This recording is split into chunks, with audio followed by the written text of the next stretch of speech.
ndagusuhuje. Ikintu gihari babe bitegura, we never know, ntago tuzi impamvu Imana ibazanye umuntu aha Imana yanzaniye hano kubona umugore. Abakobwa bari single, abakobwa bakijijwe ariko Ntitubitinde. abakobwa bari single bakijijwe mu nyandikire DM Tube tubisipitino. uwo ndi bwemere niwe mugezaho. Niyo Marine. Icyo gihe rero buriya tujya twitiranya abantu bose bitwa abarokore siko bakijijwe, n'abantu bose bajya mu masengero siko bakijijwe. Abakijijwe ni abahe? Ni abizeye umurimo wa Kristo.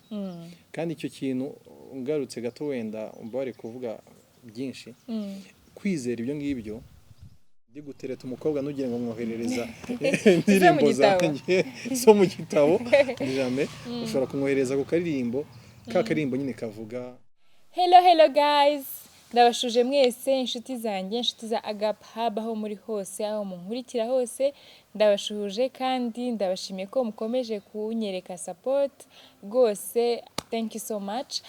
Uyu munsi ndi kumwe n'umuntu, nabatumiriye umuntu, reka abibwire ubundi tuganire, mwumve ikintu abagezaho, mwumve ibintu yababwira byubaka, mbese tuganire. nabwira byubaka. Akoze. Nanjye mvuge ngo hello guys. Muraho neza abadukurikiye.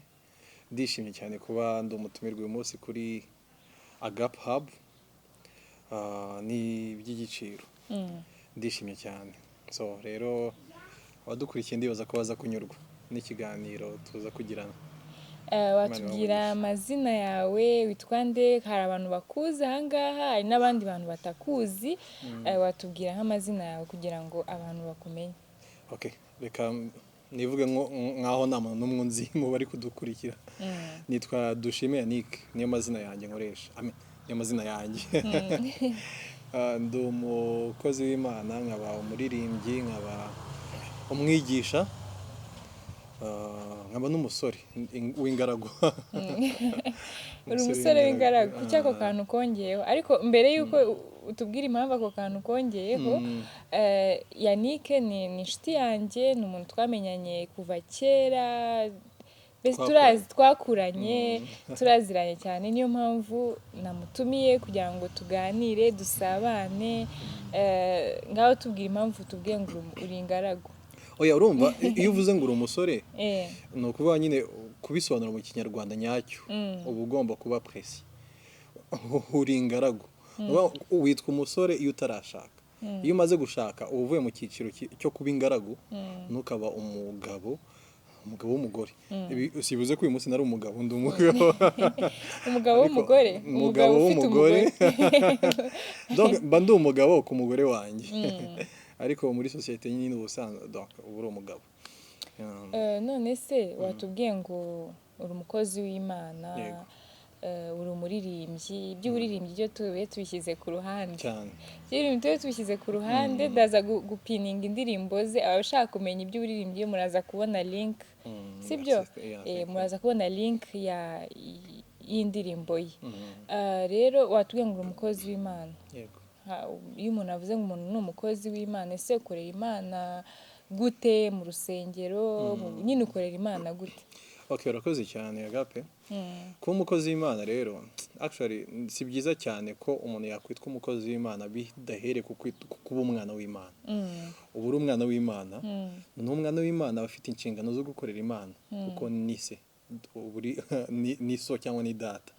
So ubwo rero icyambere ndi umwana w'Imana. Umwana w'Imana byaragenze gute? Warabyawe. Wabyawe gute? Wabyarwa na Kristo, mu kwizera Kristo.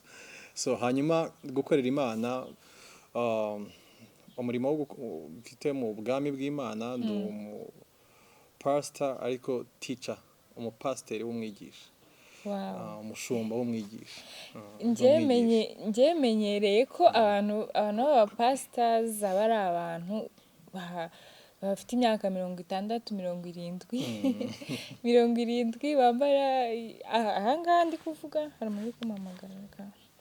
Ahangaha iyo nyine tuvuze ngo umuntu w'umupasiteri, ikintu twumva ngo abenshi bamenyerewe cyane cyane abantu hano mu Rwanda cyangwa ahandi. Iyo tumuje umupasiteri w'umuhungu, ab'abahungu bo nta nubwo ntabwo nzi benshi, ariko iyo tumuje ngo umuntu ni pasita tutumva yambara ibikoti binini, ibikaravate niko nibyo nabanje no kumubwira tugihura, ndamubwira nari nzi kuri buze mu kiganiro wambaye igikoti kingana gutya n'igikweto cy'igicongo ariko ni byiza, so good kubona umuntu pastor, umuntu umukozi w'Imana, uri young, uri energetic, ni ibintu nyine ntago ari ibintu bimenyerewe. None se reka nkubaze, naguteguriye ibintu turi buganireho.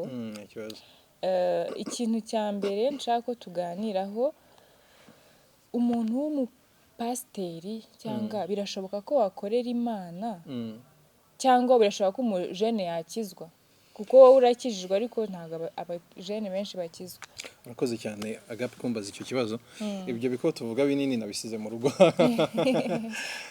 ariko ntabwo ari cyo kiranga umukozi w'Imana cyangwa se wahamagawe cyangwa se umurimo w'Imana. Si imyambaro, si nubwo imyambaro nayo bigira message bishobora gutanga, biba bisaba ko wambara mu buryo mu cyongereza babyita kuba decent, yeah. No kuvuga ngo ariko ntabwo ariyo definition y'umukozi w'Imana. So reka nsobanura ikibazo mbajije rero. Urakoze kumbaza icyo kibazo ko njya numva abantu bavuga urambaje ngo umujene, birashoboka ko umujene yakizwa. Hari ibintu tujye twumva, hari njya numva abantu benshi bakunda kuvuga ngo nta mujene ukizwa, ngo nta mukobwa, hari n'abavuga ngo nta mukobwa w'inzobe ukizwa, ntibajya bakizwa ngo nta mukobwa w'inzobe ukizwa, nta n'umujene ukizwa. Rero wowe nk'umujene ukijijwe ibyo bintu nyine urabyemera? Okay, urakoze. Reka njye mbanze nsobanura iki kintu. Imana ishimwe ko umbajije icyo kibazo, nuko nabivuze ndumwigisha. Reka nsobanura iki kintu mu buryo busa nko kwigisha. Ubundi gukizwa, hari igihe twakoze twumva bavuga ngo ari kuri muhungu ngo arakijijwe neza, ngo uriya muhungu cyangwa uriya mukobwa nagakijijwe neza. Ubundi ijambo gukizwa ni inshinga. Ni inshinga ariko rikomoka ku nshinga yitwa inshinga gukiza. Gukizwa ni igikorwa gituruka kuri iyo nshinga gukiza. So nukuvuga ngo rero gukiza, hari ukiza, hari n'ukizwa. Icyo tuvuga rero ngo umuntu arakijijwe neza cyangwa nagakijijwe neza, reka mbivuge gutya, ntabwo bibaho ko umuntu yakizwa neza cyangwa akizwa nabi. Ubundi wowe urakizwa, bivuze ngo hari uwagukijije. Igikorwa yakoze cyakugiriweho cyiswe gukizwa, ariko wagukijije yitwa umukiza. Yeah. So umukiza rero ubaye ukijijwe neza cyangwa ugakizwa nabi, ni ukuvuga ngo umukiza niwe waba ufite ikibazo. Niba yagukijije nabi, si ikibazo cyawe, ni ikibazo cy'uwagukijije. Rero nibiri wrong, ntabwo ari byo. Umuntu arakizwa cyangwa umuntu nagakizwa. Kuko nyine urumva umukiza arakiza kandi umukiza akiza. Ijambo ry'Imana riravuga Yohana 3:16 ngo Imana yakunze abari mu isi cyane byatumye itanga umwizera, umwana wayo w'ikinege, kugira ngo umwizera wese atarimbuka ahubwo ahabwe ubugingo buhoraho. Ni ukuvuga ngo bisaba kwizera umwana w'Imana ugakizwa. Pawulo yandikira Abefeso 2:8 niba mbyibuka neza, avuga ngo dukizwa n'ubuntu biciye mu kwizera. So igikorwa cyo gukizwa rero gisaba kwizera. N'iyo umaze kwizera, ukizera igikorwa cya Kristo byuzuye, byitwa ubukijijwe. Nta nubwo arakuvuga ngo byitwa kukijijwe, ubukijijwe. Noneho ikintu warumbajije, reka nkubwire uburyo wakabaye ikibazo cyangwa se uburyo twakaye tukibaza. Ubuzima bwo gukizwa, umuntu ukijijwe hari ubuzima bamo. Ubwo buzima bugaragazwa n'imibereho. Imibereho y'umuntu ukijijwe irahinduka. Niba uvuga ko utarakizwa rumeze gutya, umaze gukizwa hari icyabaye. Icyo cyabaye rero nibyo akenshi twe tudefininga ngo uyu muntu arakijijwe neza ngo cyangwa sakijijwe neza.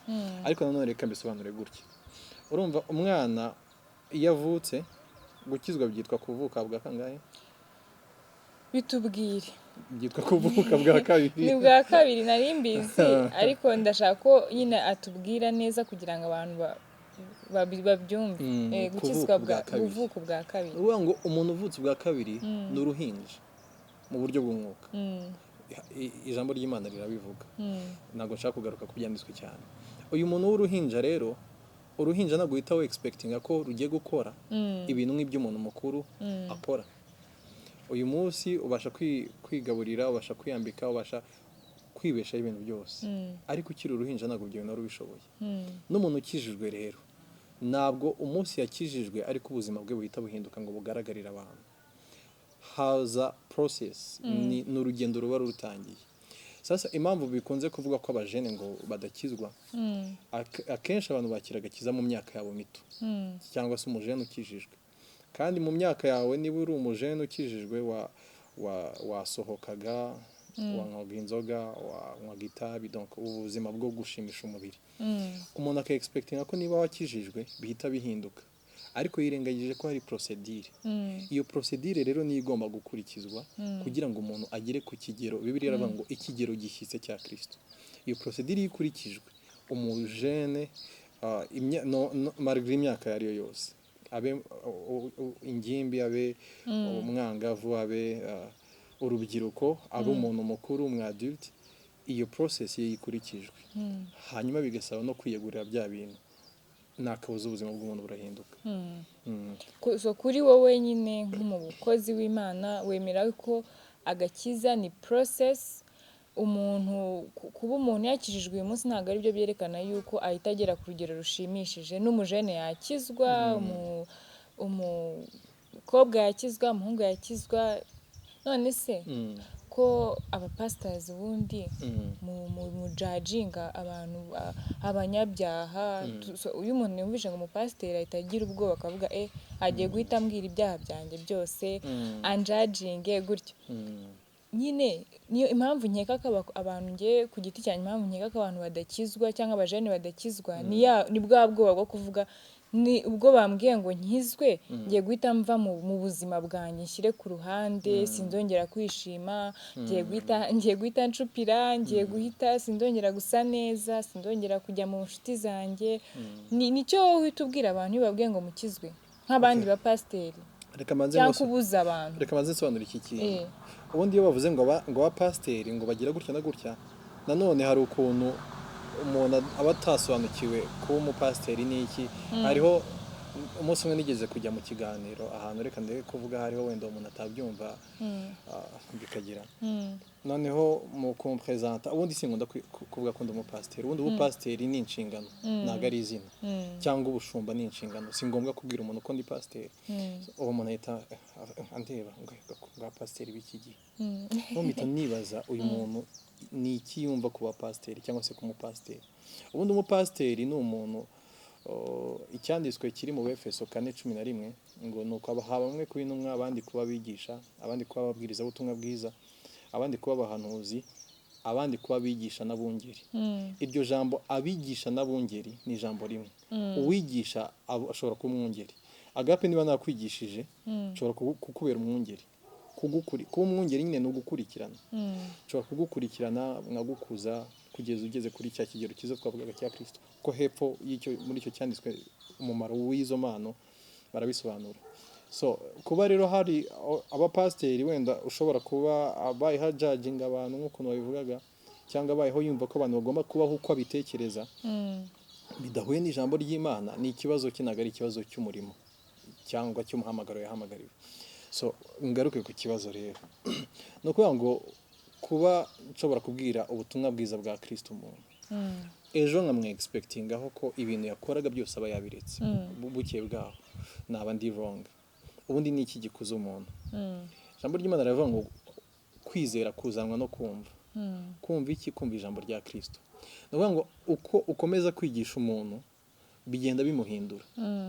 Uko ukomeza kwiga gukunda, urahinduka, urukundo rwa Kristo rukaza muri wowe, ukiga gukunda. Reka nange urugero rworoshye. Uyu munsi mu bantu tuziranye nabo harimo abaganga, abadokiteri, no mu bo twakuranye. Kuri ya myaka yabo mito bari abadokiteri se? Niki cyabahinduye abadokiteri? Barize. Exactement. Barize muri iyo process yo kwiga bakuramo ubumenyi. Ubwo bumenyi bakuyemo buza kubahindura abo babaye bo. So reka mbibwire wenda n'abajene badukurikiye batwumva. Ntabwo uri umujene ushobora kubaho we expectinga ko uzagira excellence mu buzima bwo kwizera utarabaye exposed ku kwigishwa. No kuvuga ngo ibintu uha umwanya nibyo bidefinisa ubawe. umujene rero kuvuga ngo ashobora guhinduka, hari abajene benshi cyane bahindutse, hari abajene benshi cyane. Guhinduka ndi kuvuga si ukuba ko baba batakigira intege nke, no, ariko kamwe mureba ubuzima bwe ukabona ni icyitegererezo. So bisaba ikintu kimwe, kwemera kwigishwa, kuba submitted, ukemera kwigishwa. ese yani wowe wakijwe ryari ubundi? Okay, gukizwa kuko abantu bari kukureba bakabona uri pasiteri ukiri muto, yazo yakijijwe iki, yakijijwe ese yakijijwe afite imyaka ingahe? Nyine hari abantu babifitiye amatsiko nyine baba babyibaza ukuntu biba bimeze. Mbajije ikibazo cyiza cyane cyane aho ngaho ngo yakijijwe iki. Ubundi amagana uribaza ngo wakijijwe akizwa iki. Gukizwa icyambere ni ukwizera Kristo. Ariko se hari cyanditswe, hari batari Petero ni Yakobo avuga ngo mwizera ko Imana ari imwe, ngo ariko ibyo n'abadayimoni barabyizera, ariko abadayimoni ntabwo bakijijwe. Urabanza ukamenya umurimo wa Kristo. Abadayimoni bizera Imana. Abadayimoni bahamije kenshi, usomye muri Luka igice cya 4 ari ibintu byinshi. Abadayimoni bizera, abadayimoni ke mu nzandiko Matayo, Luka, Mariko, uzasanga ahantu henshi Yesu yagiye kwirukana abadayimoni bavuga ngo duhuriye he Yesu umwana w'Imana. Bari bazi ko ari umwana w'Imana. Muri Luka igice cya 4 hari inkuru y'ahantu Yesu yagiye kwirukana abadayimoni mu muntu. Abadayimoni batangira kuvuga ko Yesu ari umwana w'Imana, arabacishikisha, ababuza gukomeza kuvuga ko ari umwana w'Imana, ko igihe cyo guhamirizwa ko cyari kitaragera. Atifuza ko ari nabo bamuhamire. Atifuza ko ari ubuhamya butangwa n'abadayimoni. So umuntu wese wizera ko Yesu ari umwana w'Imana cyangwa se wizera ko Yesu ari Imana ntabwo ariko abakijijwe. Ahubwo uwizera icyo Yesu yaje gukora, icyo umurimo wa Yesu wakoze ku buzima bwe ari ikihe. So dukizwa iki? Dukizwa urupfu rw'iteka. Icyaha cyazanye urupfu, Imana itanga igisubizo, itanga umwana wayo Kristo. Kristo araza kugira ngo adukize urupfu rw'iteka. Actually hari igihe abantu batekereza ko Yesu yaje kudukiza ibyaha. Ahubwo icyaha nicyo rubori, icyaha nicyo cyabyaye urupfu. Ariko urupfu rwatandukanyije umuntu n'Imana. So icyaha nacyo cyakoreshejwe gutandukanya umuntu n'Imana. Yesu yaje gukemura ikibazo cy'icyaha, ikindi akiza umuntu urupfu rw'iteka. So icyo nicyo dukizwa rero. Ngo nakijwe ryari? Njye nakuriye mu idini, nakuriye mu itorero, ariko naje gukizwa ndi mukuru. Naje gukizwa ndi mukuru nibwo nasobanuriwe umurimo wa Kristo uwo ari wo.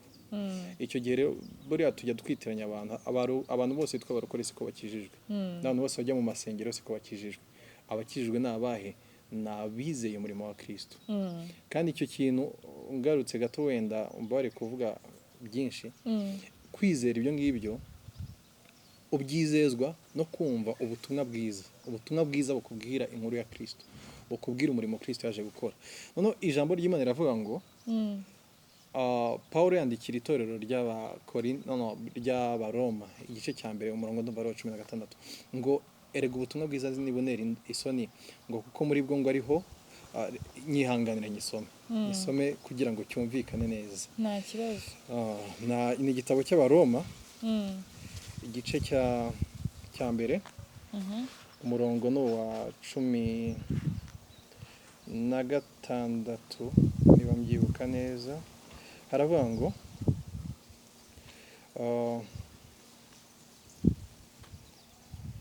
munyihanganire, mufate Bibiliya zanyu, mucane Bibiliya zanyu, ndi gucana iyanjye yaritinze kwaka. Okay, Imana ihabwe icyubahiro. Ngo erega ubutumwa bwiza ni bunkoza isoni, kuko ari imbaraga y'Imana ihesha uwizera wese gukizwa uhereye ku muyuda ukagera ku mugiriki. Mu butumwa bwiza harimo imbaraga, donc the power. Uri kubyumva? Iyo mbaraga rero ihesha wa wundi wizeye gukizwa. So uko gukizwa rero hari imutandukanya n'urupfu rw'iteka. No bya bindi tuvuga ngo umuntu yarakijijwe, muri byo mu butumwa bwiza harimo imbaraga zigutandukanya na bya bindi bwa buzima gusa nk'ubudakijijwe. So iyi ngiyi yari introduction kugira mu mwumve ni muntu ki, ese yemera ibintu bimeze bite, ni introduction. ariko ubu noneho twinjiye mu kiganiro cyacu byari bimeze nka interview yo kumubaza ese wakijijwe gute kugira ngo mbamare amatsiko nyine umuntu w'umupasiteri ngana gutya ntabwo ari ibintu byoroshye rero ari ikibazo nashaka ngo tuganire hari ntabwo bikiri n'ibibazo ni ibintu byo kuganira nyine n'ingingo point number 1 nkawe Yanike wambwira washaka umukobwa udakijijwe gushaka umukobwa udakijijwe kumushakira mu isoko gushaka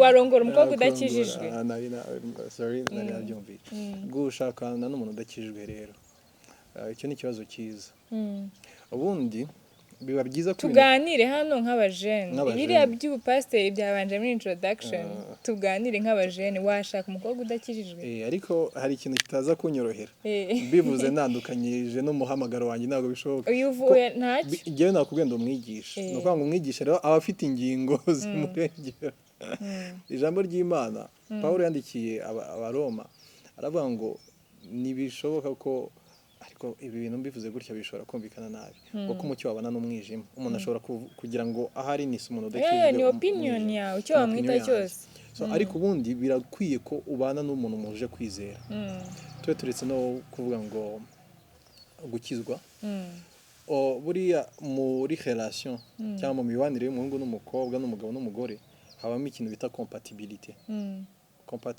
being compatible umuntu muhuje uvuga langage imwe akumva iyindi uwo muntu naguma muhuje biragoye kubana nawe nese reka nkubwire ngiye ku giti cyanjye ukuntu mbyumva namwe mutwandikire muri comment mutubwire ukuntu mbyumva ngiye ukuntu mbyumva numva ko imyizerere yagihinduka n'ibitekerezo birahinduka hari ukuntu nkanjye ukuntu natekerezaga mu myaka 5 ishize siko ntitekereza ubu no mu myaka 5 iri imbere uko umuntu agenda nakura ibitekerezo birahinduka ushobora kumva kwenda ku bintu nagiye numva n'abantu benshi buhamya bwinshi bavuga ngo uyu muntu twabanye dakijijwe nyuma arakizwa cyangwa twabanye akijijwe aragwa nyuma so ukuntu ngiye mbyumva numva ko ushobora gukundana n'umuntu uyu munsi mugakundana muhuje values mubona character ari nziza ari nk'umuntu wenda mwanakuranye umuzuzi wabo uzi ko ari n'umwana mwiza adakijijwe wowe ukijijwe noneho akakubwira ngenza gahoro ntabwo ibi bintu mbisobanukiwe neza kandi ndagukunda nawe urankunda tubane wenda nyuma uzankonvinsinga wamwemera okay ufite ubwenge bwinshi reka mbisobanure neza ubundi reka mfataga agahande kamwe mbanze mbisobanure nk'umwigisha akandi mbivuge nk'umujene usanzwe ubundi no kumenya umuntu ukijijwe n'udakijijwe nk'uko twabivugaga biragoye ko hari abantu benshi twita ko bakijijwe ariko batakijijwe batigeze bahura n'Imana atazi Imana by'ukuri ariko akunda Imana turabyemeranya tubazi hari umuntu uvuga abapagani bamwe bita ngo abapagani bo mu rusengero hari ngiye buri hari n'abantu banumva ndashobora gupfa kwita abapagani kuko bakora ibintu birenze n'iby'abapagani kandi akabikora yitwa ko akijijwe hari abantu bakijijwe bangana bagira ibintu bibi byinshi bitwa ko bakijijwe batari inyangamugayo mu buzima donc barobanura abantu bagira ivangura ryari ryo ryose abo bantu rero uwo muntu nk'uwo ntabwo abakijijwe nubwo byitwa ko akijijwe so umuntu ukijijwe rero ni uwuhe umuntu wa wundi ureba ukabona koko agakiza kari manifested muri we ni umuntu ukundana umuntu ureba umuntu mu ishusho ya gikristo cyangwa se y'ijambo ry'Imana uwo nguwo kuri njye nawe nita ko akijijwe none reka mbivuge nk'umujene buriya uri umujene uje kungisha inama nanjye ndi umujene y'umugore ushaka gushaka cyangwa umugabo ushaka gushaka ikintu cya mbere cyo kukubwira mbere yo gutekereza ko akijijwe cyangwa se adakijijwe banza urebe character ye personality ye ese ni umuntu kuko hari igihe uhura n'umuntu ukabona nta bunyangamugayo afite n'urugero si umunyakuri uwo muntu rero naho yakubwira ko akijijwe ariko adafite izo values ziri basic ntabwo mwabana, ntabwo mwakabaye mubana. So rero biba byiza ko ureba umuntu first of all muri compatible, ikindi umuntu nyine ufite ubumuntu, umuntu ugukunda, ufite urukundo, umuntu utakujajinga, umuntu utajajinga ibikorwa byawe, umuntu utajajinga personality yawe na karaktere yawe. So ubwo se ndagisubije neza? tubwire ukuntu ngenda kubyumva, wumva ko wowe ku giti cyawe wamwemera uwo mukobwa muhuje utakujajinga, ugukunda. Okay, reka sinkurushye, turi kuri point yo gushaka. Wenda ushobora no ndacyari ingaragu nk'uko nabivuze, wasanga n'umugore uzaba umugore wanjye ari kundeba ndagusuhuje. Ikintu gihari babe bitegura, we never know, ntago tuzi impamvu Imana ibazanye umuntu aha. Imana yanzaniye hano kubona umugore. Abakobwa bari single, abakobwa bakijijwe, ariko Ntitubitinde. abakobwa bari single bakijijwe, munyandikire DM Tube twispeaking. uwo ndi bwemere niwe mugezaho. Niyo marene. No, okay. Donc nyuma ya blague, gushaka biva ku rukundo. Gukunda umuntu urabanza ukabona umuntu ukamwishimira. Umugabo wawe akubona yabanje kukwaprecier, arakwishimira. Igikurikiraho nyuma yo kwishimira umuntu uramwaproachinga, mukaganira. So mu biganiro rero niho ugenda wumva compatibilité cyangwa se ko mutari compatible. So icyo ngicyo uba ukijijwe uba udakijijwe, kuri reka nivuge ku giti cyanjye nibyo bintu navuga bibanza. Ese uyu muntu turi guhuza ibiganiro, turahuye, imyumvire yacu irahuye se? Ese uyu muntu arankunze?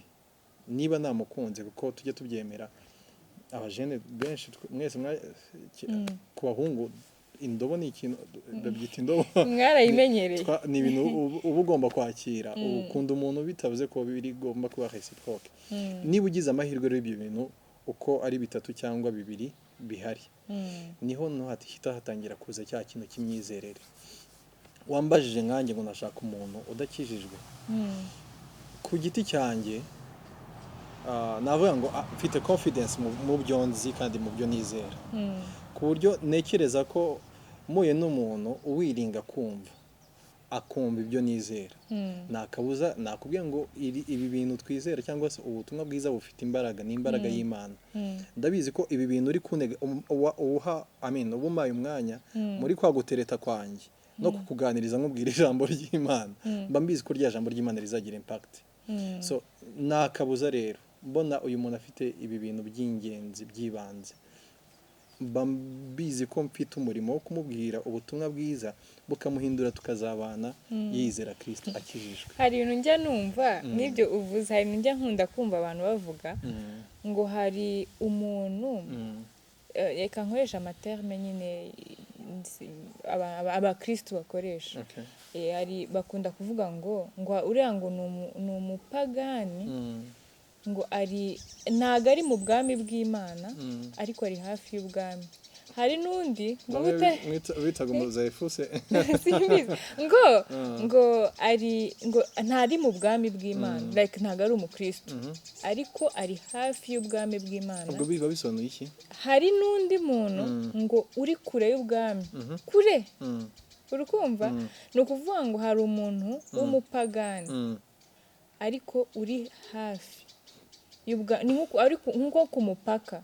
Ubwirwa n'iki ko umuntu ari ku mupaka? Reka nguhe nk'urugero, hari umuntu ukubwira ngo njye ntago ndi umukristo, sinzi ibintu by'Imana, ariko ari willing yo kubimenya, afite ubushake bwo kuba yabimenya, wamubwiriza kumva. Ngo ari hafi y'ubwami ariko ntari mu bwami bw'Imana.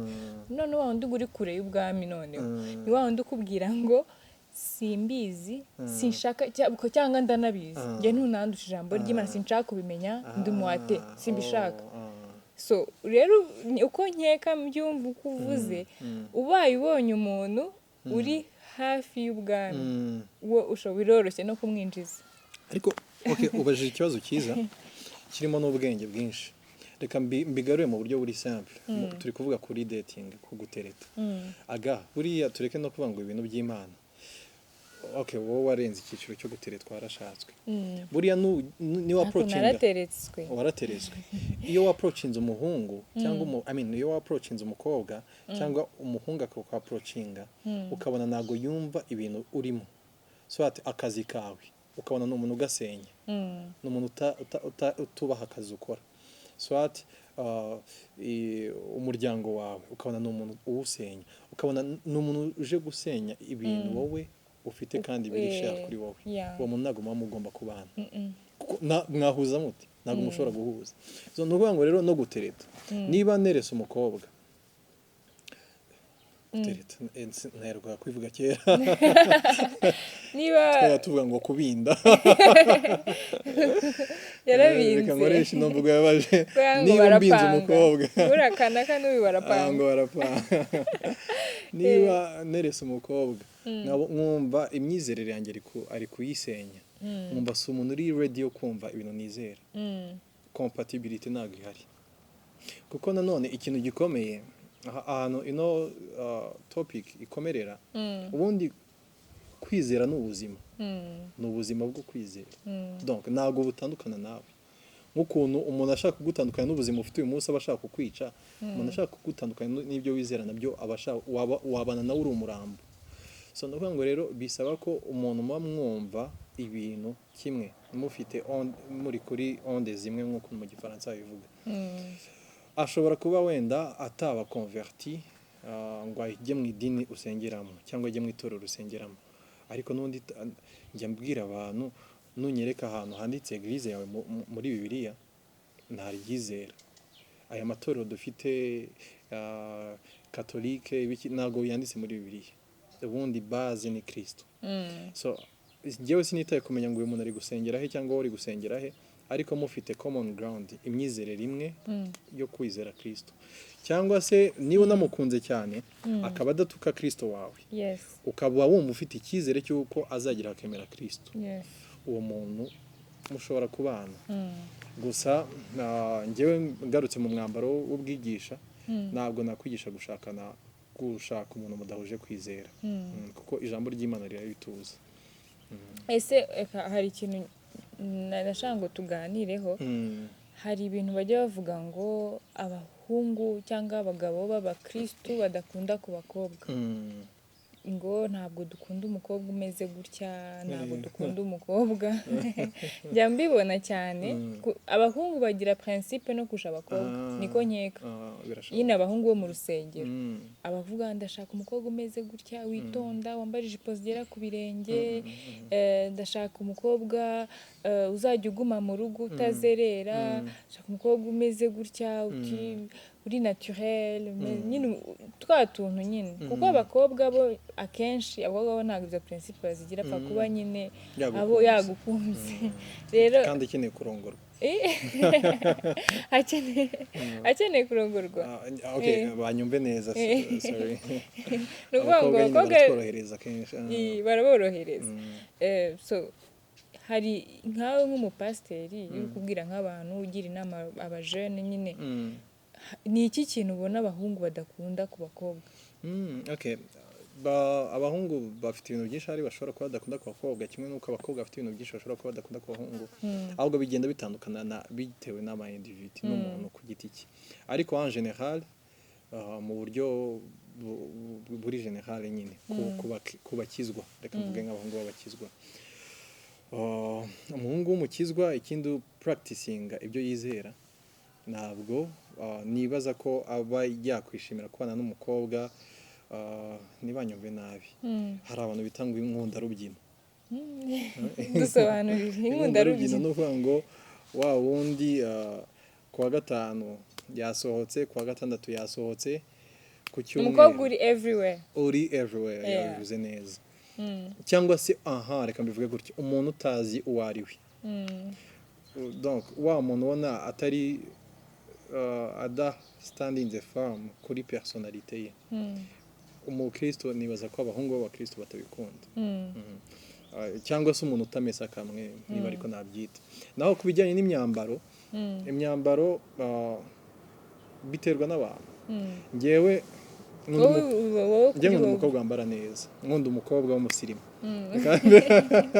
abaturage bihangana.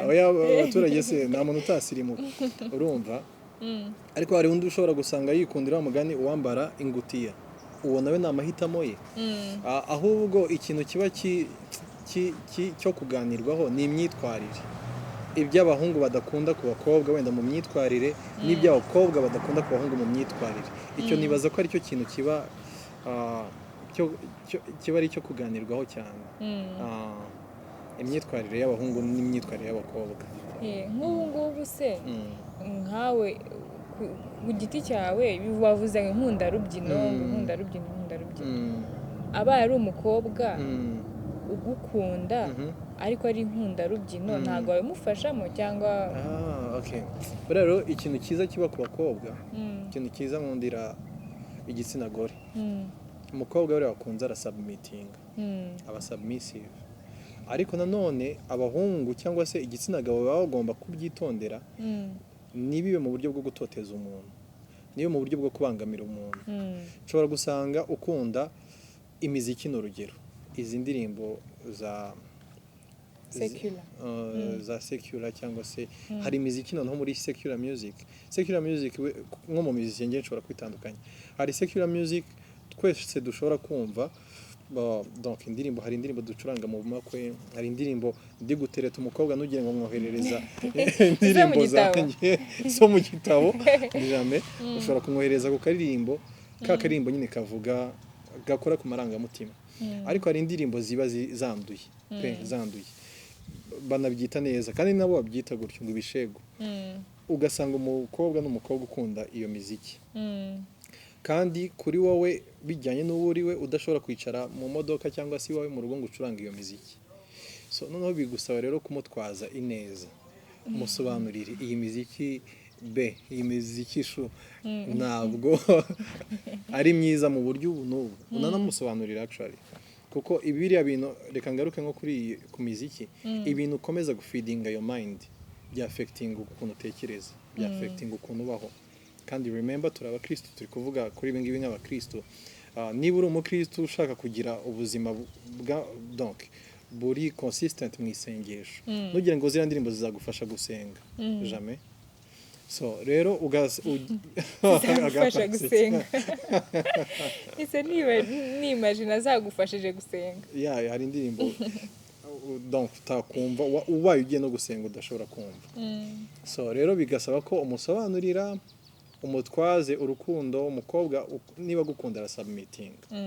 Niba ari umukobwa ukunda gusohoka, wowe udashobora gusohoka bijyanye no kwizera kwawe na values zawe. Gusohoka tubisobanuye neza. Okay, gusohoka ndi kuvuga no gupartinga. Guclubinga. Okay. Gupartinga ariko amugani ushobora no gupartinga muri anniversaire kandi byose twese turabikora. Guclubinga, umuntu ujya mu tubyiniro. Ku mukristo ntago bihuye n'indangagaciro za gikristo. Uhuye n'umuntu numva ibintu by'abakristo byose bibowa. Ndumva bibowa. Buriya hari ikintu club niyemewe, ndi secular music niyemewe. Hari ikintu kimwe n'iki kindi bamwe kitemewe. No, twumvikana neza ntabwo nakubwiye bitemewe. Nakubwiye ndi kuvuga ibijyanye n'ubuzima n'imibereho. Reka nk'urugero, umusirikare, ubuzima bayeho bwa gisirikare, kandi ntabwo uzajya kubwira umusirikare ngo bayeho ubuzima bubi. No, nibwo buzima yahisemo kandi buramunyuze, buramushimishije. Icyo kimwe no kwizera. Rero nk'ibyo byo guclubinga, gupartinga wankosoye, ku myizerere yanjye nta kintu bigufasha kukwizera. Kandi remember, niba tuyoborwa n'ibyo twizera, cyane cyane ijambo ry'Imana riravuga ngo ibyo dukora byose tubikore for the glory of Christ, bihesha icyubahiro izina rya Kristo. Ibintu byose ubona bidahesha icyubahiro, guclubinga bihesha icyubahiro izina rya Kristo se? Kuri wowe biba bigihesha, nakubwira ngo go on and do it, ariko umutima wawe wonyine wakubwira icyo. Ariko nuko hari ibintu nkeka ko hari ibintu uko mbyumva, hari ibintu idini twakuze batubwira ngo iki kintu ntabwo cyemewe. rimwe na rimwe ntibanatubwire impamvu ugasanga abantu babigendeye mu kigare wenda nk'uko wavuze ngo niba ubikora kugira for the glory of God ibintu nk'ibyo niba wowe wumva yuko hari n'ibintu ukora kubera yuko baguhahamuye bavuga ngo iki kintu ni cyemewe wowe wenyine kikagutera ubwoba ntugikore kandi nyamara nta kintu nta bintu bifatika muri Bibiliya byerekana yuko icyo kintu kitari cyo rero hari nk'ibintu byinshi nari nabiteguye ariko reka ngire icyo mbivugaho hari nka iki ni ikiganiro turi kuganira nta bintu nta kwifunga guhari hari nk'ibintu muri abazi Bibiliya neza cyangwa nawe undusha Bibiliya wambwira hari nk'ibintu muri Bibiliya batubwira ngo ikintu ni kibi ikintu ugakora imyitwarire ya gikristo umuntu ugomba kumera gutya na gutya hari n'ibindi batigeze bamentioninga cyane batamentioninze kandi batubwira ngo ni icyaha hari nka nagiye nkora ama research mu nyumve neza ntabwo ndi kurwanya cyangwa iki ngende turi kuganira hari ngiye nagiye nkora ama research ndeba ku bintu bijyanye na alcohol inzoga mbivuze nari kuzana icyo kibazo tukakiganiraho nyuma ariko mbivuze kugira ngo kubera ibintu wari umaze kuvuga nk'inzoga hari nko muri Proverbs 20:21 bavuga ngo vino ni umukobanyi muri Proverbs bavuga nyine ni umukobanyi na ibintu nk'ibyo hakaba hahandi bavuga ngo Paul yabwiye Timote ngo jya unywa kubera amagara yawe hakaba n'ahandi bavuga ngo umuntu ufite agahinda kenshi anywa inzoga sibyo kandi dutuye mu isi y'agahinda hakaba hari n'ahandi abantu bose ba Dawidi baranywaga right ntago ndi gupromoting ibiyobyabwenge ngende na professor umukozi w'Imana kugira ngo atuganiriza duhugure atubwire icyo abyumva hari n'ahandi n'abantu benshi bo muri Bibiliya bagiye batandukanye bagaragaraga ko banywa alcohol sibyo twakomeje naguce mu ijambo yisunga yatubuye vino ntabwo yatubuye amazi ibyo aho ntinye kubavuga ko ari Yesu yahinduye amazi kuba vino aho ko ari Yesu ntinye kugira comment magiraho noneho njyewe ndagiye kuri Google ndabaza definition ya vin ni iki batubwire muri comment wenda ndi kuvuga ibintu wenda ntafite ubumenyi buhagije wine sanga ngo wine ni ikinyobwa kiri alcoolique kugira ngo bayite vin nuko birimo alcohol ibaye itarimo alcohol ntago ari vin ibaye itarimo alcohol ntago ari wine ngo ikigira wine nuko ari alcohol sibyo ariko nkakomeza mbona ahantu henshi muri Bibiliya ngo Salomo ngo ari kuririmbira Cantique des Cantiques iza Salomo ngo aryoshye nk'umuvinyo ngo agize iki nkomeza mbona muri Bible ijambo vin rigaruka neza se ni vin idasembuye ni isembuye tubwire nyine tuganire nyine duhugure okay urakoze kumbaza icyo kibazo ku bw'inyungu z'abadukurikiye hari ibintu naza gusobanura ngo mbijye mu buryo buri deep ko urabona akenshi iyo turi kuri televiziyo cyangwa se kuri YouTube hari umuntu kumva rimwe nazongere kukumva ku buryo ushobora kumuha information ituzuye ikamwangiza aho kumukiza so ibya vino n'inzoga ntabwo nshaka kubigarukaho ariko sindi hano kujudginga umuntu ngo anywe inzoga cyangwa se azanywa inzoga kuko tuvugishije ukuri Bibiliya ntabwo itubuza kunywa inzoga tuvugishije ukuri Bibiliya ntabwo itubuza kunywa inzoga hari n'icyanditswe abantu bajya bitiranya Paulo ntabwo mbyibutse neza itorero yandikiraga ni itorero ry'Abefeso niba mbyibuka neza aravuga ngo nimugasinde inzoga zitera ubukubaganyi ngo ahubwo mwuzure umwuka wera njya mbona abantu babyitiranya ngo umuntu yasinze umwuka wera no nimukongere ko n'interpretation itari ntabwo avuga ngo ngo musinde umwuka wera twuzura umwuka wera inzoga ngo zitera ubukubaganyi. So hariya rero Pawulo yandika ntabwo yavuze ngo nimukanywe donc yaravuze nimugasinde. Sinshaka kubigarukaho ngewe sinywa inzoga nta rimwe ntigeze nywa inzoga ariko sindi hano kujudginga umuntu unywa inzoga ariko nanone reka twumvikane kuri iki. Ese wowe uteranira he? Ese wowe wizera iki? Ese uba mu yihe denomination? Niba uba muri Restoration Church n'urugero cyangwa Zion Temple cyangwa no ma église ya Réveil bakaba batemera kunywa inzoga, kuki unywa inzoga ugakomeza kwifatanya n'abatazinywa kandi ufite wakabaye wubashye community urimo? Exactement, nagubashye community irimo. Niba ukeneye ahantu wumva uzagira niba nagucira urubanza kuri izo nzoga zakunaniye kureka, jya muri Catholique. Église Catholique ntago igishyira condamnation ku muntu w'inzoga. So ibingibi bigaruka rero kuri imibanire yawe na Kristo, imibanire yawe n'Imana. Iki kintu cyo kuvuga ngo umwuka w'idini, kuba mu idini nta muntu n'umwe rizakiza, nta muntu ryakijije. Actually buriya Yesu yabambwe n'abanyedini. So wowe ugomba kumenya imibanire yawe na Kristo, ariko niba ujoininze itorero runaka ihangane wubahirize ibyo bigisha, ugendere ku byo bagenderaho. So ku bajene rero, abajene benshi ndabizi ngo haruba yifatira kawa inagira gute ugasanga ariko yicara. Ejo hari umujene twari turi kuganira yakomerekejwe n'amatorero, sinzi icyamubayeho ko naramwumvishe cyane buri kintu cyo kumusubiza, ari gusenya ibintu byose biba mu matorero. Ndibaza niba utabasha kumva ibi bintu, niba utabasha kugendera ku bintu byabo, bareke ukomeze ibyawe kandi ugende udafite umutima ugucira urubanza. So kunywa inzoga rero ntabwo nakubwira ngo sindi hano kuvuga ngo ni icyaha ngo cyangwa si icyaha, kuko bagiye gushaka iby'ijambo ry'Imana ribivugaho, kuko ukuntu ruri kubivuga ko wakoze research babibona.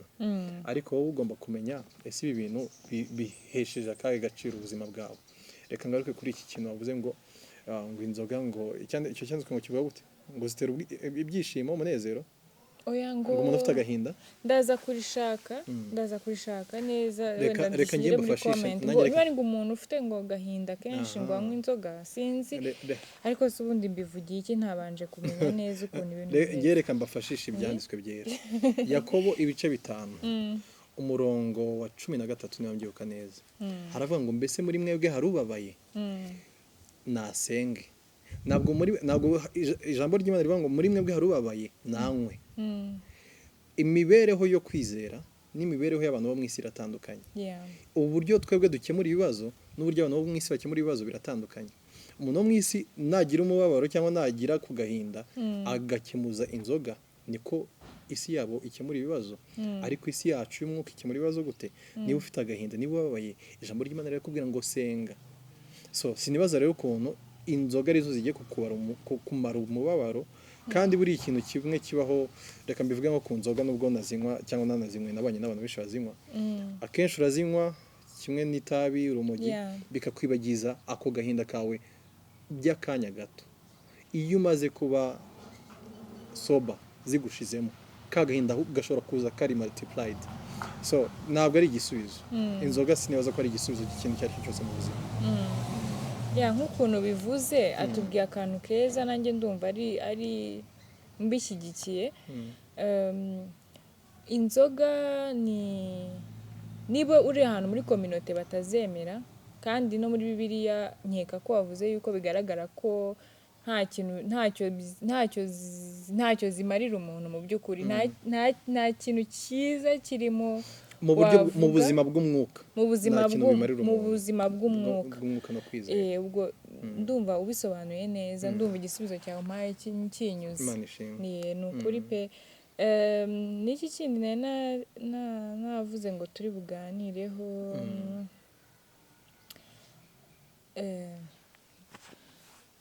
hari ibintu abantu bakunda njye impamvu mvuga abantu nuko ndi umuntu ukunda kumva abantu, nkunda kumva ibitekerezo by'abantu, nkunda gukora ubushakashatsi, nkunda hari abantu bavuga ngo gukizwa ni by'abantu bari broke, sibyo? Cyangwa abantu bakunda gukorera Imana aba yarabuze ubuzima, nta occupation, nta kazi, ari mu bukene, akabijyamo nka refuge wo guhunga ibibazo, kugira iki, akajya gushaka Imana. Ugasanga n'abantu benshi bakorera Imana bari abantu baba, simvuze ngo ni bose, hari abantu bameze neza kandi bakora Imana, ariko ibintu tuzi, image tuzi, ugasanga umuntu ni umukozi w'Imana, yambara inkweto zihengamye, agenda ku zuba, nta mazi yo kunywa, ntaki. Abantu rero benshi bagatinya gukorera Imana. Icyo kintu nyine wowe wakivugaho iki? Ucyumva gute? Urakoze, ni ikibazo cyiza. Gukizwa rero reka maze bigereranye n'ibintu bisanzwe byo mu buzima busanzwe bwa buri munsi. Urabona nk'uyu munsi uri gukora kuri YouTube, uri umukozi wa YouTube. Nubwo wikora ku giti cyawe ariko uri umukozi wa YouTube. Agape ngenda muzi personally ni umuntu umeze neza. Ntabwo waje gushakira amaramuko kuri YouTube. Ino ni passion. Ubikora kuko ubikunze, ubyiyumvamo. Nitwirengagize ko hari abantu baza kuri YouTube baje kuhashakira ubuzima. Ibintu byose byamunaniye, so atakazi yarakabuze cyangwa ibiki byose, ukabona aje kuri YouTube juste kuko yumvishe ngo Agape ari kuri YouTube kandi YouTube iri kumuhemba. Hari umuntu uba wicaye hano hanze avuga ati nabuze akazi, nabuze opportunity z'akazi. Usibye no kuvuga ngo yabuze opportunity z'akazi, hari umuntu ushobora kuba afite ikibazo mu marangamutima ye, atarabonye affection ihagije mu muryango, afite ibikomere aterwa n'ubuzima, agashaka ahantu agiye kubihungira, akatekereza ko agiye kubihungira mu Mana. Uwo muntu rero atandukanye n'umuntu uza mu Mana kuko Imana agendereye umutima we. Habayeho icyo mu Cyongereza bita ngo encounter, yahuye n'Imana. Abo bantu babiri baratandukanye, n'imibereho yabo n'imigirire yabo of course bizaba bitandukanye. So rero ikintu cya mbere nakubwira, kwizera cyangwa se ubuzima bwo gukizwa ntabwo ari ubuzima bw'abantu bakennye, nk'ukuntu abamisiyoneri ba mbere bazanye ubutumwa muri Afurika bajya babyigisha nabi, bavuga ngo hahirwa abakennye ngo kuko aribo abakene mu mitima yabo. Kiriya cyanditswe cyo muri Matayo igice cya 5 ngo kuko aribo bazabona ubwami bw'Imana. Bakabwira abantu kugurisha ibyabo kugira ngo bakurikire Kristo. Na ruriya rugero Kristo yabwiye umusore w'umutunzi ngo nudatanga ibyawe ngo nkurikire ngo ntabwo uzabona ubwami bw'Imana. Ariko none se ko hari ahantu aguciye mu ijambo, ko hari ahandi havuga ngo biragoye ko umutunzi yinjira ngo bigoye kuruta kurusha uko ngo ni nk'ingamiya. Oya, biruta uburyo ingamiya yakwinjira mu kobo k'urushinge. Ingamiya kwinjira mu kobo k'urushinge ngo biroroshye kurusha uko umutunzi yakwinjira mu bwami bw'Imana. Ikibazo kimwe abantu bagira rero, abantu ntabwo bakunda kwigishwa ngo bamenye ese Yesu yavugaga iki. Ese yavugaga umutunzi mu by'amafaranga cyangwa yavugaga ibindi. So nk'ukuntu turi kuganira naje kwigisha sinza kubikomozaho, ariko ntabwo bibujijwe kuba dore nk'ubu ese cyangwa yavugaga umukire azina umuntu ugifite pride, bantu bumva ko nta kintu nkeneye ku bantu, ndihagije reka mbisobanure muri ubu buryo, nubwo umuntu ashobora kubisobanura mu buryo bwagutse. Yesu aza mu isi yari aje gutanga agakiza duheshwa no kwizera ubuntu yatugiriye. Reka ngaruke kuri iri jambo ngo ubuntu ni agakiza tubonera ubuntu. Sasa kiriya gihe hariho abantu bashaka gukizwa n'ibyo bakoze, bashaka bumva bazajya mu ijuru.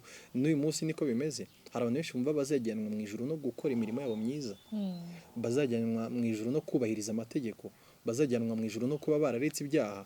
Totally wrong. Uwo muntu biragoye ko yakwinjira mu bwami bw'Imana kurusha uko ingamiya yakwinjira mu izuru. Ni izuru ni ijisho mu Kinyarwanda, sinzi ukuntu byanditswe, yakwinjira muri uwo mwenge nyine w'urushinge. Uwo muntu ntabwo ashobora kubona ubwami bw'Imana, kuko ubwami bw'Imana tubiheshwa no kwizera ubuntu Kristo yatugiriye. Ibi bindi twari turi kuvuga ni imirimo, ni imbuto z'umwuka. Umwuka waje muri wowe atangira kwimanifesta gute, imibereho yawe ihinduka gute, ariko kugera mu bwami bw'Imana ubiheshwa n'ikintu kimwe, kwizera ubuntu Imana yakugiriye. So aho ngaho ni icyo Kristo yari ari kuvuga. Singiye kubisobanura cyane theologically cyangwa se mu buryo bwa Bibiliya, ariko noneho ngaruke ku byo gutunga uri umukristo. Jewe urabizi mfite akazi kamemba kagutunze mu buzima kambeshejeho kamfasha kubaho kandi siniteguye no kuba nakareka ngo mvuge ngo Imana ngo izantunga ngo izangaburira ngo donc siko mbitekereza. Nizera ko umukristo ushobora gukora akazi ukagakora neza, ushobora gukora business ukayikora neza, kandi twese icyo dukorera ni inyungu. So ibyo bintu rero nta hantu na hato bihuriye no kuba umuntu akijijwe, ahubwo icyo ugomba kumenya niba uri mu kazi gakore mu buryo buhuye n'ibyo wizera. So ibyo kuba abantu benshi rero baza mu murimo w'Imana barakubiswe wa mugani nk'uko twabyita mu mvugo inkubiswe banza umenye bari abantu uriya muntu ushobora kuba wabona n'ikindi kintu wenda kitari iby'Imana, nuko iby'Imana batishyuza abonye n'ikindi kintu wenda cy'ubuntu gihuza abantu nacyo ashobora kukijyamo. So abo bantu rero ntabwo bagomba kudefininga umurimo w'Imana cyangwa se kwizera bya gikristo, ntabwo bagomba kubidefinisa. So nyine turabyumvishe yuko nta hantu bihuriye, ni mindset nyine idasobanutse. So watubwiye ngo uri umuririmbyi ugitangira, nubwo navuze ngo tube tubyirengagijeho, uri umuririmbyi. Yego. Ukaba uririmba gospel of course. Ndirimba gospel nanone ngiye kubisobanura, hari abantu baririmba indirimbo zirimo Imana zose zikitwa gospel, ariko gospel ni iki? Gospel bisobanuye good news. Hari abantu baririmba ngo Imana ije kurimbura abantu, that's not good news nubwo irimo Imana. So ndi umuramyi nkaririmba na gospel. Kuririmba na gospel. Ariko watangiye kuririmba hashize igihe, nubwo ntabwo wari warabishyizemo imbaraga nyinshi. Urumva kuko umuntu afite ibintu ukora mu kazi, akazi ka buri munsi kakubeshejeho, hari igihe impano nyine uyijyanisha mu buryo wenda bworoheje bijyanye n'akazi ka buri munsi. Urumva ntabwo nayisimbuza imikorere yanjye ya buri munsi. Niyo mpamvu ibihangano ngira gutya bigafata iminsi, bigafata igihe ngashyira hanze ibihangano, donc bijyana n'ukuntu nyine ubishyizemo imbaraga. Impamvu mbigaruye nashaka ngo turirimbire. Birashoboka akantu gato y'indi ndirimbo iyo ari yo yose nyine kugira ngo abantu ngende gushaka ngo abantu bakundishe ibintu nyine by'Imana, babumve ko ari ibintu harimo variyete. Ushobora kuba umujene uri pasiteri, ushobora kuba uri umusirimu uri pasiteri, ushobora kuba pasita ufite akazi utari broke, ushobora kuba pasiteri uzi kuririmba, uzi umuziki kandi uzi no gucuranga, sibyo? Gitari gutayizanye. Muri iyi minsi n'abanyibikiye kuyiteretesha. Je blague. Ucurangira abana uturirimbo twa nagara abana. Ese ninde muri Sekili kwinspira? Kwinspira nkoje ijambo rindi. Yego ushobora kukwinspira. Like ninde muhanzi muri Sekili ukunda? Byaba biri totally wrong mbuze ngo umuhanzi muri Sekili nyinspira kuko ibintu aririmba biri different. Ariko mfite abahanzi benshi nyine b'inshuti zanjye b'abavandimwe, ariko umuntu muri iyi minsi maze iminsi kiramo n'indirimbo ze nkazumva ni inshuti yanjye ariko yitabye Imana mu minsi ishize, Ivan buriya ndanashimira Imana kubw'ubuzima bwa Ivan, ubuzima yamuhaye. Reka mvuge kano kantu n'ubuhamya. Nari ndi kumwe, ndibaza ko bitamubangamiye, na mukuru wa Ivan yitwa Martial, ni inshuti yanjye cyane. Asoma message umuntu yaramwandikiye amubwira ngo nyuma y'uko Ivan yitabye Imana, ni umwana w'umukobwa, ngo ngewe ngo n'inshuti zanjye ngo ubuzima bwa Ivan bwatwigishije first of all gukundana, gukunda abantu, icya kabiri ngo gukunda Imana. Ngo ubu ngo njye na group yanjye twarakijijwe. Noneho numva ni ibintu biri deep. Urumva n'abaririmba secular music hari ababa bafite ubuzima bwo kwizera nka Ivan yizeraga Kristo. So iyo rero ubifasha ukabijyanisha no kwizera, bishobora kugira impact iri positive ku bakumva nubwo utaririmba ubutumwa bwiza. So navuga ngo ku giti cyanjye nyine biterwa nyine na periode ubu narindi ni iminsi yo kumorninga yo kunamira nyine umushuti wacu umuvandimwe wa tuvuyemo narindi kumva ibihangano bye kandi ibihangano bye bifite ubutunzi nubwo ibyinshi bitari ndibuka nk'indirimbo ya nyuma yanyoherereje ni indirimbo yitwa ngo ni Yesu ya nyuma yanyoherereje kuri album yari afite so ubuzima bwawe bwakwinspira hari n'igihe ushobora gusanga wamugana ubuzima bw'umuhanzi utaririmbo indirimbo z'Imana nabwo bushobora kukwinspira mu buryo bumwe cyangwa ubundi certes iyo baririmba ruriya rukundo nyine rutari urukundo rubi rutari urukundo ruganisha ku busambanyi ahubwo urukundo rwo gukundana hagati yacu muri sosiyete waturirimbiye kuririmbira rero agamba barire byaba byiza bagiye kureba ahubwo uko ndirimba uje gushyiraho indirimbo yanjye bakareba uko ndirimba urifashe kugira ngo bagire amatsiko yo kumenya bati n'umusore aririmba ibiki cyangwa aririmba nta kibazo rwose ariko ubutaha wenda nzagarukana naririmbe urabizi ko abakunzi ba Agape Hub murabizi ko ntabwo nyantumira umuntu rimwe iyo umuntu yanyiteje rimwe ubutandongera nkongera ariko iyo bamwishimiye batamwishimiye se wamugarura of course baba bamwishimiye ngiye abafana ba Agape Hub ngiye twumva ibintu kimwe uriya nakunze umuntu nabo baramukunda ntabwo tujya tuvuga indimi zitandukanye iyo nakunze umuntu nabo baramukunda rero ubutaha tubwira ikintu uzatuganiriza ubutaha nta ndumva utari satisfied ntago ndi satisfied nanjye wenda kuko hari ubwa mbere nisanze kuri Agape Hub bishoboke ko nanjye navuze ibyo natekerezaga cyane ubutaha buriya topic wenda bagusaba abakunzi bawe cyangwa se n'indi wabona iri ngombwa kuganiraho wanumira tukayiganiraho. By the way Yannick ni umuntu mbona hari ubundi iyi generation turimo iyi myaka abantu barimo muri ibi bihe hari ukuntu abajene nyine basigaye batekereza ukuntu bitandukanye bafite ibintu byinshi mu mitwe yabo ariko Yannick ni umuntu nubwo ntakunda kubikubwira buri iyo tuganiriye hari ukuntu nkwigiraho utuntu twinshi kuva kera kandi kuva kera ntituganira turaganira urumva hari ukuntu umuntu ngiye iyo avuga nk'ibintu nshobora no kwereka ko nta birenze uvuze ariko wataha nkabitekereza ngo umuntu ibintu yambwiye ibi bintu yambwiye so ni umuntu ukunda ujya unyenspira ujya nigiraho utuntu twinshi ubwenge Yannick ni umuntu uzi ubwenge pe ufite wisdom ufite nyine hari ibintu byinshi ngiye nkwigiraho niyo mpamvu nagutumiye uyu munsi kugira ngo ugire ikintu ufasha abantu especially urubyiruko basobanurire utu tuntu tumwe na tumwe mpamvu natekereje topic iriya yo kuvuga se washaka umuntu utari umukristo umukristo alcohol iki hari abantu benshi b'abakristo baba batazi ko kunywa inzoga ari bibi cyangwa ari byiza cyangwa n'abandi bantu badakijijwe yego so ni ibintu mba natekereje kugira ngo mba natekereje n'abandi bantu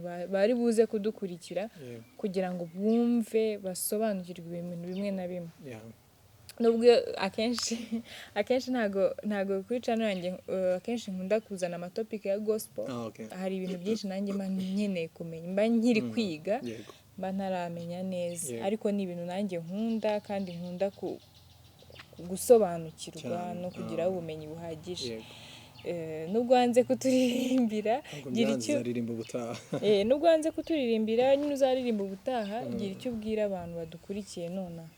Ikintu cya mbere mbanje gushimira Agape ni inshuti yanjye yakadasohoka kuva mu bwana kugeza n'uyu munsi. Agape I wish ko abantu bakubona kuri YouTube kuri YouTube channel yawe banakumenya mu buzima busanzwe ko uri umuntu utanga good vibes wa mugani nk'uko bivugwa kandi ukaba n'umuntu mwiza umuntu wari wese atatakaza mu buzima. So icyo kintu cyo kuba barayobotse umuntu mwiza ni byiza.